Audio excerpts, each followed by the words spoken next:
बिस्मिल्लाहिर्रहमानिर्रहीम। जहाँ से हमने पिछला लेक्चर डिसकंटिन्यू किया था वहीं से कंटिन्यू करेंगे।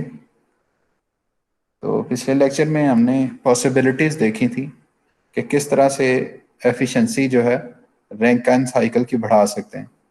उसके लिए जो हमने केसेस डिस्कस किए थे उनमें एक केस था, जो सबसे पहला केस था हमारे पास।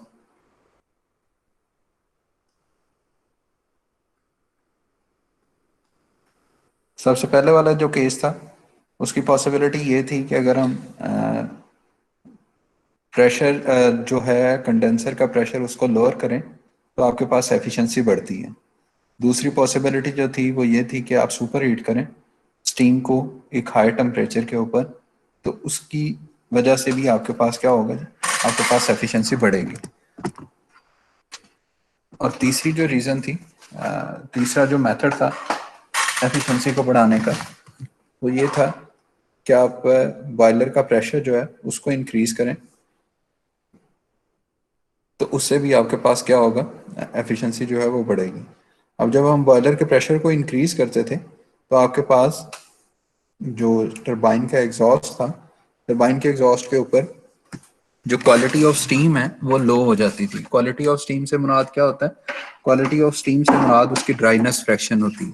स्टीम कितनी ड्राई है, स्टीम ड्राइनेस फ्रैक्शन से क्या मुराद?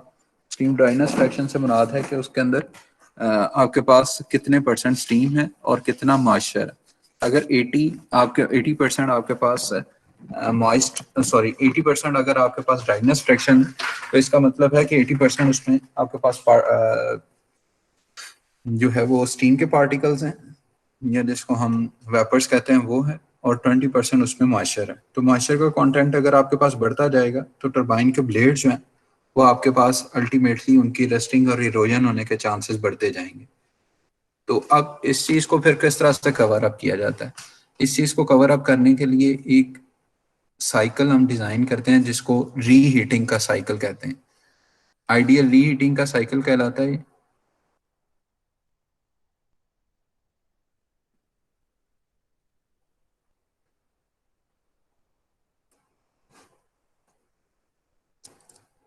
ये स्क्रीन कितने लोगों को शो नहीं हो रही? 26 रीजॉइन कर लो यार, हमेशा हो रही है। सर सर, ये हमेशा यार आप ऐसे करो कि जिधर सारे पार्टिसिपेंट्स हैं ना उधर सर के दो शो हो रहे हैं, एक जिसका माइक ऑफ है ना उस पे उसको पिन कर लो तो ऑटोमेटिकली स्क्रीन शो हो जाएगी।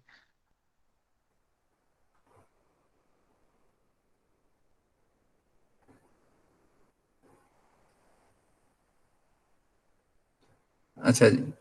आइडियल रैंकाइन साइकिल के अंदर मॉडिफिकेशन करके हम उसको आइडियल रीहीट रैंकाइन साइकिल बनाते हैं। अब आइडियल रीहीट रैंकाइन साइकिल बनाने की पॉसिबिलिटी क्यों पेश आई, उसकी एक रीज़न है, और वो रीज़न ये है कि जैसे ही हम बॉयलर का प्रेशर हाई करते हैं तो आपके पास जो टरबाइन का एग्जॉस्ट होता है उसके ऊपर स्टीम की क्वालिटी लो हो जाती है।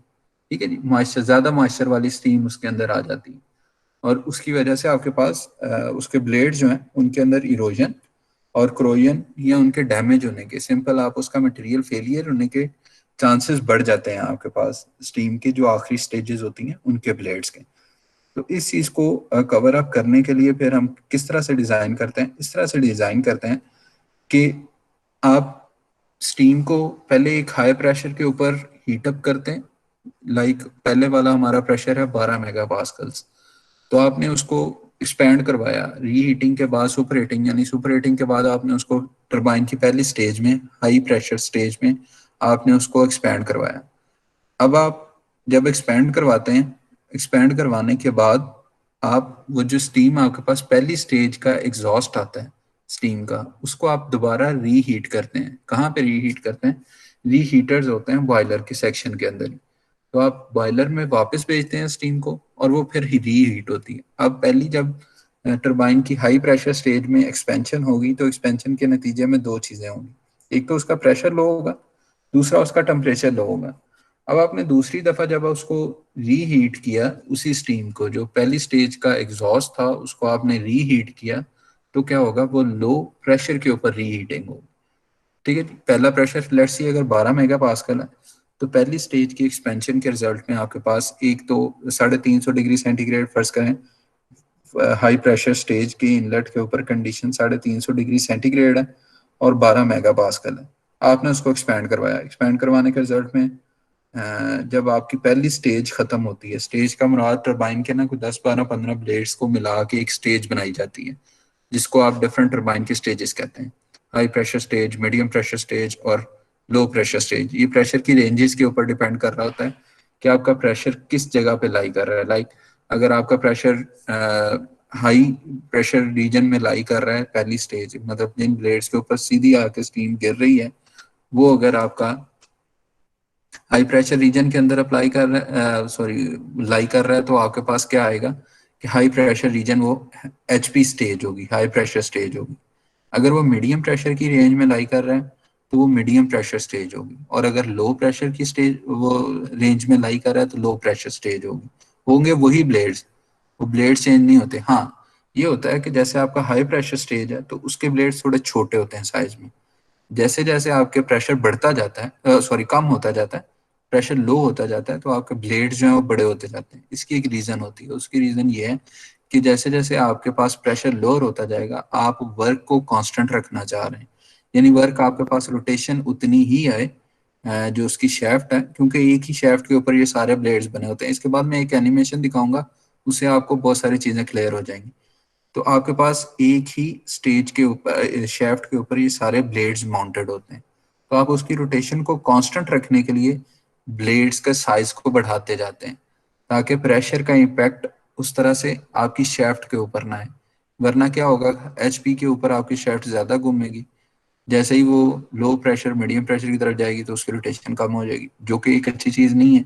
उसकी वजह यह है कि आपके पास अगर रोटेशन की वेरिएशन आएगी तो रोटेशन की वेरिएशन से शेफ्ट की बोइंग होने का खर्चा है, मतलब शेफ्ट के फेलियर आने के चांसेस ज्यादा होते हैं, शेफ्ट जिसके ऊपर ब्लेड माउंटेड है। तो ये है, आपने हाई प्रेशर स्टेज में स्टीम को इंट्रोड्यूस करवाया 300 डिग्री 350 डिग्री सेंटीग्रेड और 12 मेगा पास्कल के ऊपर। अब जब वो पहले 10 12 ब्लेड्स में से गुजरेगा, यानी हाई प्रेशर स्टेज में से गुजरेगी स्टीम, उसके बाद आप स्टीम को दोबारा निकाल लेंगे और बॉयलर में भेज देंगे रीहीटिंग के लिए। अब जब वो पहले इन 10 12 ब्लेड्स की लाइंस में से गुजरती है तो क्या होता है, पहले 10 12 ब्लेड्स की लाइन में से गुजरती है तो उसका प्रेशर भी लो होता है और टेम्परेचर भी लो होता है। अब आप इसी लो प्रेशर के ऊपर उसको वापस बॉयलर में भेजते हैं। लो प्रेशर के ऊपर आप जब भेजते हैं तो रीहीटिंग होती है, उसी स्टीम का टेम्परेचर आप बढ़ा देते हैं। फर्ज करें आपके पास उस वक्त टेम्परेचर उसका आ रहा है, एंड लेट्स सी जब आपके पास पहली स्टेज का एग्जॉस्ट निकल रहा है तो 220 डिग्री सेंटीग्रेड के ऊपर निकल रहा है, और उस वक्त प्रेशर 3 मेगा पास्कल है, यानी प्रेशर लोअर होकर 3 मेगा पास्कल हो गया। और जब आप आ, उसके टेम्परेचर की बात करेंगे तो टेम्परेचर आपके पास 220 डिग्री सेंटीग्रेड होगा। अब आप क्या करेंगे, 3 मेगा पास्कल के ऊपर ही आप स्टीम को सप्लाई करेंगे बॉयलर के अंदर। तो बॉयलर के रिजल्ट में क्या बनेगा आपके पास, उसके रिजल्ट में क्या बनेगा, आपके पास टेम्परेचर बढ़ता जाएगा स्टीम का। जैसे जैसे स्टीम का टेम्परेचर बढ़ता जाएगा तो आपके पास अल्टीमेटली दोबारा आप 350 डिग्री सेंटीग्रेड अचीव करते हैं, और अगली स्टेज के ऊपर उस स्टीम को जो है वो गिरा देते हैं। अब जब आप इस टरबाइन की अगली स्टेज के ऊपर उस स्टीम को गिराते हैं तो आपके पास अगेन रोटेशन आती है, तो आपके पास अब वो लो स्टेज या मीडियम प्रेशर स्टेज टरबाइन की वो स्टेज है। तो आपके पास अल्टीमेटली वर्क जो है वो बढ़ता है, यानी एफिशिएंसी आपके पास बढ़ती है। इस प्रोसेस को रीहीटिंग कहते हैं। रीहीटिंग यानी आपने दोबारा स्टीम को कैरी करके रीहीट की है, इस प्रोसेस को आप रीहीटिंग कहते हैं। और इस साइकिल को रीहीटेड रैंकिन साइकिल कहते हैं, आइडियल रीहीटेड रैंकिन साइकिल। तो इसकी पहले जो प्रॉब्लम स्टेटमेंट बनती है वो यहाँ पे ये ब्लू लाइन में लिखी हुई है कि how can we take advantage of the increased efficiency at higher boiler pressure without facing the problem of excessive moisture at the final stage of the turbine. तो मैंने आपको पॉसिबिलिटीज दोनों डिस्कस की हैं। वो पॉसिबिलिटीज क्या है, superheat the steam to a very high temperature before it enters the turbine. This would be desirable solution since the average temperature at which heat is added would also increase, thus increasing the cycle efficiency. ये मतलब एक तो ये हो सकता है कि आप टेम्परेचर ही बढ़ाता जाएं। कैसे, अब आपके पास ये जो लाइन होती है, लेट्स सी ये जो आपके पास फिगर है, फिगर ए है जो, इसमें आपके पास 2 3 और ये पॉइंट जो 350 डिग्री सेंटीग्रेड वाला लगा हो, तो ये लाइन ऐसे ही है। या तो आप इसका टेम्परेचर बढ़ाते जाएं, 350 डिग्री से आप 600 डिग्री पे ले जाएं, तो एक रेंज सर्टन ऐसी है मेटलर्जिकल, आपके पास बॉन्डिंग ऐसी है, एक लिमिट ऐसी है कि आप उससे ज़्यादा टेम्परेचर नहीं बढ़ा सकते। क्यों? क्योंकि आपके मटेरियल कोई ऐसा डिज़ाइन नहीं है जो इतने हाई टेम्परेचर को रिजिस्ट कर सकें। तो इस केस में आपके पास एक तो पॉसिबिलिटी ये है कि आप, अच्छा, टेम्परेचर बढ़ाने से होगा क्या? बस करें 350 है तो 350 का 0.4 यहाँ पे आ रहा है, और इस वक्त आपके पास ड्राइनेस फ्रैक्शन लेट्स सी 0.85 आ रही है, यानी 85% स्टीम है। तो अगर आप 600 डिग्री सेंटीग्रेड के ऊपर, यानी इस पॉइंट को ऊपर लेके जाते हैं, राइट साइड पे शिफ्ट करते हैं, तो 4 भी आपका राइट साइड पे शिफ्ट होगा, तो क्वालिटी ऑफ स्टीम बढ़ जाएगी, यानी 0.9095 के ऊपर 90% स्टीम, 95% स्टीम टरबाइन के एग्जॉस्ट के ऊपर आपके पास अचीव हो। तो जैसे जैसे आप टेम्परेचर बढ़ाते जाएंगे तो आपके ये जो 4 पॉइंट है, यानी जो टरबाइन के लास्ट पे पॉइंट अचीव हो रहा है, उसके अंदर आपके पास मॉइस्चर कंटेंट कम होता जाएगा। ठीक है जी।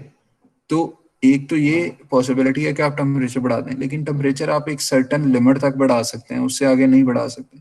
और उसकी रीज़न ये है कि आप मेटलर्जिकल, आपके पास बॉन्डिंग्स होती हैं, उन मेटलर्जिकल बॉन्डिंग्स की वजह से आपके पास ये पॉसिबिलिटी नहीं होती कि आप एक सर्टन लिमिट से ज़्यादा टेम्परेचर को बढ़ा सकें। अब दूसरी पॉसिबिलिटी की तरफ आते हैं, expand the steam in the turbine in 2 stages. अच्छा, 2 स्टेजेस में आप टरबाइन की जो स्टीम है उसको 2 स्टेजेस में आप एक्सपैंड करवाएं, कैसे? And reheat it in between, आप इन बिटवीन आप इसको रीहीट करें। In other words, modify the simple radial Rankine cycle with a reheat process.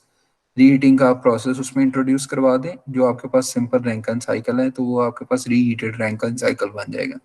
Reheating is a practical solution to the excessive moisture problem.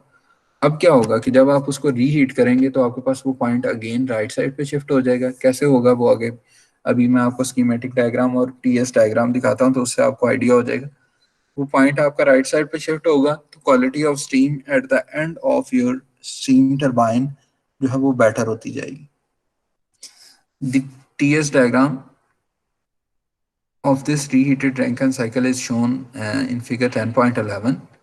So if we are going to start the heating process from point 2, then we have boiler section. From 2, it is being heated from point 2 to point 3. Then the point of first high pressure turbine section comes. उसके अंदर क्या होता है कि आपके पास 3 से 4 आप expansion करवाते हैं पहली स्टेज की। तो पहली स्टेज की टरबाइन के ब्लेड में से आप स्टीम को निकाल के दोबारा 4 से 5 तक आप उसको रीहीट करवाते हैं। कैसे? ये जो आपके पास स्कीमेटिक डायग्राम शो की गई है, इस डायग्राम में कैसे है जी, ये आपका पॉइंट 2 है बॉयलर के स्टार्ट में। तो उसके बाद आपके पास बॉयलर शो किया गया, बॉयलर के एंड के ऊपर आपके पास पॉइंट 3 आता है। 3 में से आपने टरबाइन की हाई प्रेशर स्टेज के ऊपर उसको गिराया। जब आप हाई प्रेशर स्टेज के अंदर उसको गिराते हैं तो आपके पास एक्सपेंशन होगी और टेम्परेचर भी कम होगा। एक्सपेंशन हुई और टेम्परेचर कम हुई तो 0.4 अचीव हुआ। 0.4 को आप दोबारा रीहीटर में लेके गए, वो भी बॉयलर का एक सेक्शन होता है, ट्यूब्स का अलग बंडल होता है, तो वो होता बॉयलर के अंदर ही है। बॉयलर वाला जो पोर्शन होता है ना, जो बॉयलर का एरिया होता है, उसी के अंदर ही रीहीटर्स लगे होते हैं। तो 0.4 आपका रीहीटर का इनलेट पॉइंट है। 4 पॉइंट के ऊपर आप रीहीटिंग स्टार्ट करवाई, उसके बाद आपने, प्रेशर इस वक्त कांस्टेंट ही रहा, तो आपने क्या किया जी, इस लो प्रेशर के ऊपर 3 मेगा पास्कल ऊपर उसको रीहीट करवाने के बाद अब इसका टेम्परेचर बढ़ गया। टेम्परेचर बढ़ेगा तो पहले अगर आपके पास 0.3 के ऊपर एक्सपेंशन आप टोटल करवाते तो आपके पास जो 0.6 आना था वो कोई यहाँ पे आना था जहाँ पे 0.7%, 70% या 75% आपके पास स्टीम आनी थी, ड्राई स्टीम आनी थी। लेकिन जब आप 4 से 5 तक इसको रीहीट करेंगे तो आपका 0.6 जो है वो आगे शिफ्ट हो चुका होगा, राइट साइड पे शिफ्ट हो चुका होगा, यानी स्टीम की क्वालिटी बढ़ चुकी होगी। जैसे ही वो स्टीम के टरबाइन के लास्ट स्टेजेस पे भी पहुंचेगी इवन, तो आपके पास स्ट्राइकिंग की वजह से इरोजन होने के चांसेस कम हो जाएंगे। तो 0.5 में आपने लो प्रेशर टरबाइन सेक्शन के अंदर इसको इंट्रोड्यूस करवाया, और 0.6 जो है वो आपका बेटर क्वालिटी ऑफ स्टीम जो है वो यहाँ से निकली, जिसको आपने कंडेंसर के अंदर अगेन क्या करवाया जी, उसको लिक्विड में कन्वर्ट किया। लिक्विड में कन्वर्ट करने के बाद आपने उसका प्रेशर राइज किया और पंप के थ्रू इसको पंप अप कर दिया। ये रीहीटिंग का साइकिल है। अब इसमें 2 तरह से हीट ऐड हो रही है। एक फर्स्ट हीट ऐड हो रही है जो 0.2 से 3 तक लीड करती है, और एक दोबारा आप रीहीट कर रहे हैं जो 0.4 से 5 तक रीहीटिंग हो रही है। तो आपके पास जो क्यू एन आएगी, क्यू एन इसमें दो आएंगी, एक H3 माइनस H2 आएगी, इन दोनों इंथैल्पीज का डिफरेंस आएगा, और एक आपके पास H5 और H4 की इंथैल्पीज का डिफरेंस आएगा। तो ये दो डिफरेंस आपके पास जब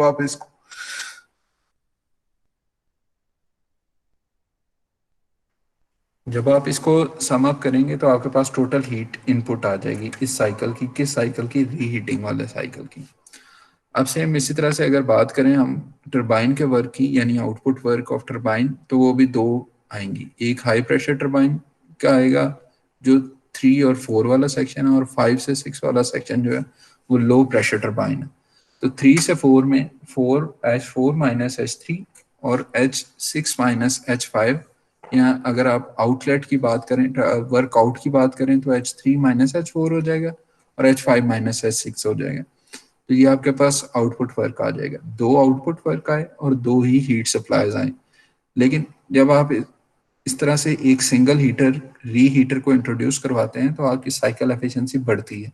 कितनी बढ़ती है? 4 से 5% आपके पास इसकी एफिशिएंसी बढ़ती है, और ये प्रैक्टिकली बढ़ती है।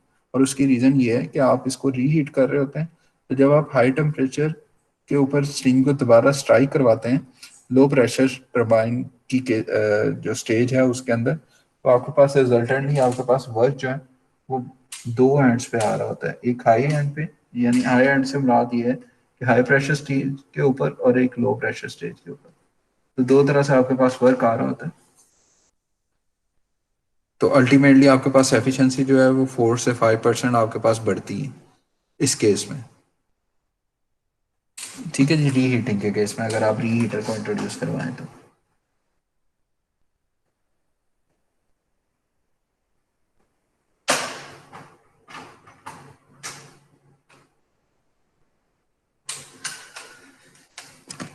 फर्दर इसमें क्या है जी, the average temperature during the reheat process can be increase by increasing the number of expansion and reheat stages.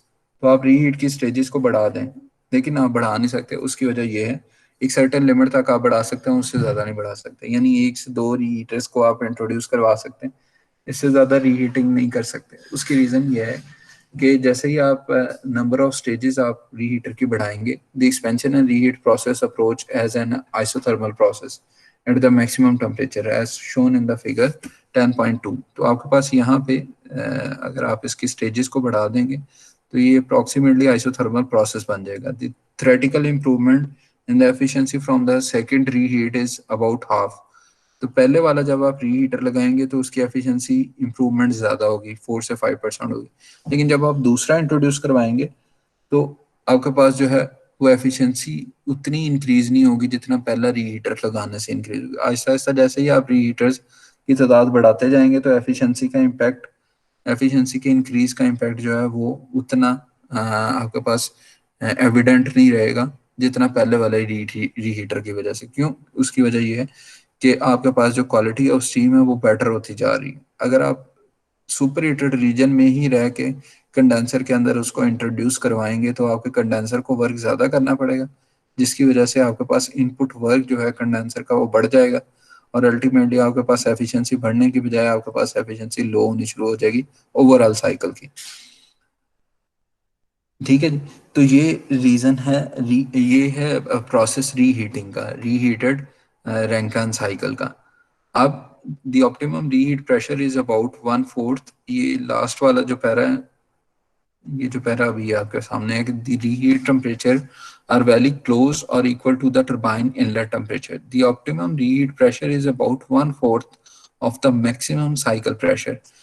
Maximum cycle pressure आपके पास बॉयलर में अचीव होता है। तो अगर आपका पहला जो बॉयलर के अंदर प्रेशर है वो 12 मेगा पास्कल है, तो रीहीटर आपके पास 1/4 होना चाहिए। यानी 12 मेगा पास्कल के ऊपर अगर आप उसको बॉयलर को इनटेक दे रहे हैं और उसको हीट अप कर रहे हैं, स्टीम बना रहे हैं, स्टीम बनाने के बाद आप उसको first stage high pressure stage के अंदर इंट्रोड्यूस करवा रहे हैं, तो सेकंड स्टेज की जो रीहीटिंग होगी वो आपकी तकरीबन 3 मेगा पास्कल के ऊपर होगी। Remember that the sole purpose of reheat cycle is to reduce the moisture content of the steam at the final stage of the expansion process. If we had materials that could withstand sufficiently high temperature, like uh, those materials which can handle like 720 degree or above temperatures, 620 degrees and above temperature, then there is no need for the reheating cycle. तो reheater को introduce करवाने की फिर ज़रूरत नहीं रहेगी।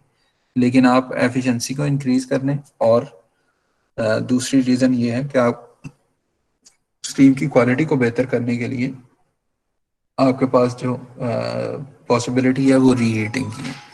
Example 10.4 है reheating से रिलेटेड, लेकिन इससे पहले आपको मैं एक वीडियो दिखाता हूँ। तो वीडियो जो है वो आपको काफ़ी कुछ चीज़ें क्लियर कर देगी।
यूट्यूब के ऊपर शेयर की है, ये अच्छा चैनल है, लर्न इंजीनियरिंग के नाम से ये चैनल है।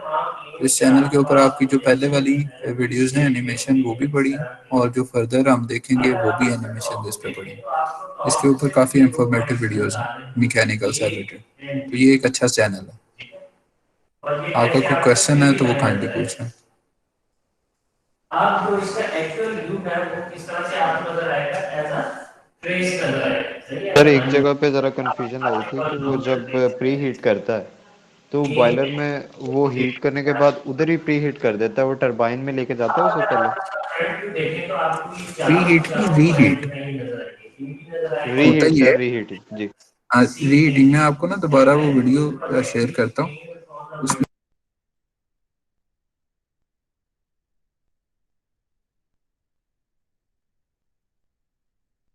एफिशिएंट मेथड कौन सा होगा एफिशिएंसी इंक्रीज करने का?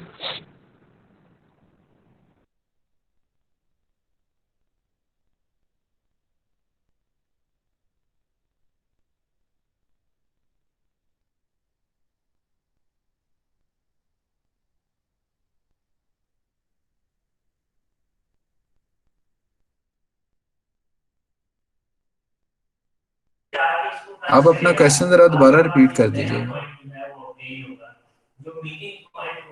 मैं सर नहीं, आपका तो क्वेश्चन ये है ना कि रीहीटिंग वो पहले टरबाइन के अंदर से गुजारता है तो उसके बाद रीहीटिंग करता है या पहले करता है, तो वो मैं आपको बता देता जी सर, वो फिर बेशक सर वीडियो की आप आवाज़ बंद कर दीजिएगा, आप वहाँ से खुद समझा दीजिएगा। हूँ। ठीक। और दूसरा एक क्वेश्चन इनके बाद एक क्वेश्चन किया, वो किसने किया? मोहन ने मोहन ने किया था किया सर। था। हाँ जी, वो बता जी दें सर, जरा मैंने दोबारा। किया था। वो दोबारा बता दें। सर ये जो हमने अभी मेथड्स पढ़े थे, तो सबसे ज़्यादा एफिशिएंट और ज़्यादा हमारे लिए इकोनॉमिकल हो, जो बेहतरीन मेथड होगा सर, वो कौन सा होगा? हमने रीहीटिंग और वो दो तीन पढ़े थे। जो प्रैक्टिकल मेथड है ना वो रीहीटिंग का है। उसमें सुपर हीटिंग आपकी इन्वॉल्व होती है। सुपर हीटर तो आपने लगाना ही लगाना है। सुपर हीटर क्या करता है, आपकी स्टीम का टेम्परेचर बढ़ाता है। तो जैसे जैसे आप टेम्परेचर बढ़ाते जाएंगे तो कार्नेट साइकिल की एफिशिएंसी जो होती है वो 1 - TC, कार्नेट एफिशिएंसी जिसे कहते हैं, 1 - TC/TH होती है। तो TH जितना बढ़ता जाएगा आपके पास एफिशिएंसी उतनी ही बढ़ती जाएगी।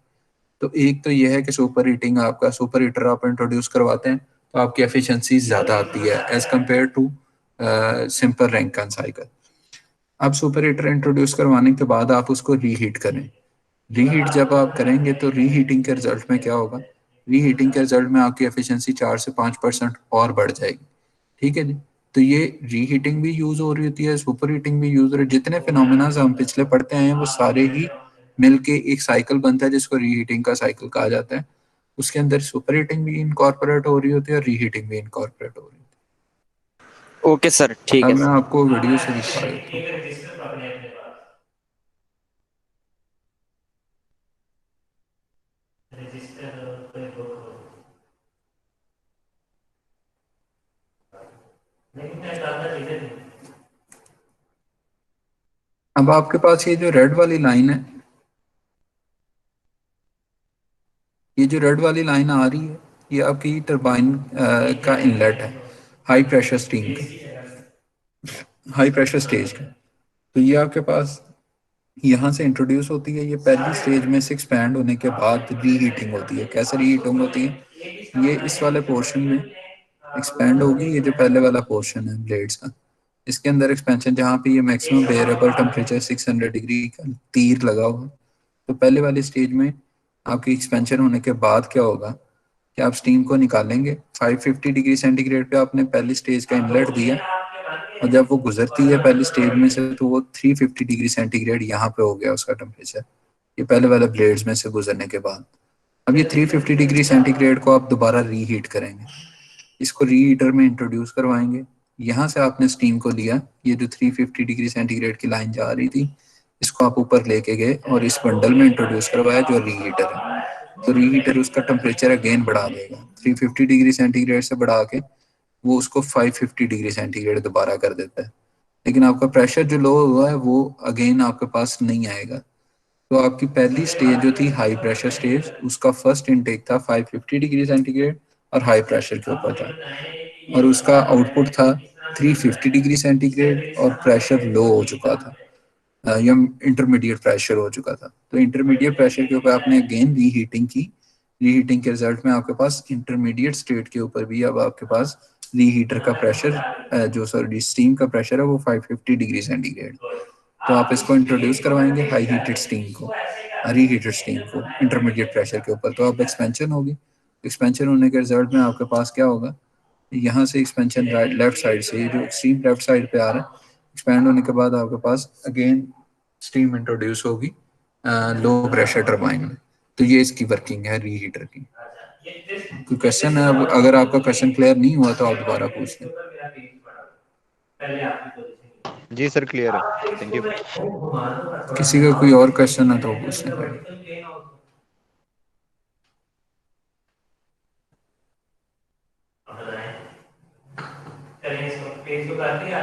अपने ना रजिस्ट्रेशन नंबर चैट में लिख दें, लेकिन लीव कोई नहीं करेगा। लीव जिसको मैं कहूंगा वो करेगा। चैट में अपने रजिस्ट्रेशन नंबर लिख लें काइंडली, और लीव तब तक नहीं करेंगे जब तक मैं नहीं कहूँगा।